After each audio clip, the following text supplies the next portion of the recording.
Polres Cimahi berhasil mengungkap kasus penipuan dan penggelapan uang dengan modus hipnotis. Dalam kasus tersebut, polisi mengamankan 3 orang tersangka.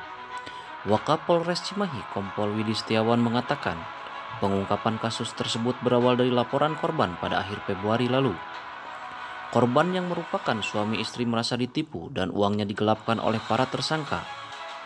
Dari keterangan tersangka, tindak pidana ini sudah direncanakan, kata Widi, Kamis 21 Mei 2020. Pada saat melancarkan aksinya, keempat tersangka tersebut berbagi tugas. Tersangka AS dan IS berpura-pura menanyakan alamat sebuah pesantren di Cimahi dengan alasan akan menyumbangkan hartanya, sedangkan tersangka lain ikut dalam satu mobil. Mereka meyakinkan dan mengajak korban menunjukkan lokasi pesantren, kata dia. Korban, kata dia, sebelumnya sudah menjadi target sasaran. Korban diikuti dari sehabis mengambil uang di bank. Korban kemudian dipengaruhi dan dibujuk untuk mengikuti apa yang menjadi keinginan para tersangka. Korban bersama tersangka berangkat satu mobil ke lokasi. Di tengah jalan korban terpengaruh untuk memberikan uang dan mengambil lagi uang yang ada di bank untuk diserahkan kepada tersangka, kata dia. Di tengah jalan korban kemudian diajak keluar mobil dan ditawarkan istirahat sambil makan. Setelah itu, tanpa sepengetahuan korban, para pelaku melarikan diri memakai mobil.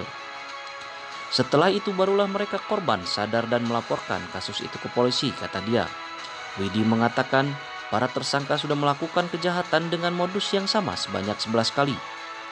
Mereka melancarkan aksinya di Cimahi, Soreang, Bandung, Cianjur, Garut, Sumedang, dan Tasikmalaya. Modusnya sama, yaitu meyakinkan korban untuk menyumbang ke pesantren. Para tersangka merupakan warga Cianjur. Polisi saat ini tengah mengembangkan kasus tersebut karena bisa jadi ini merupakan jaringan.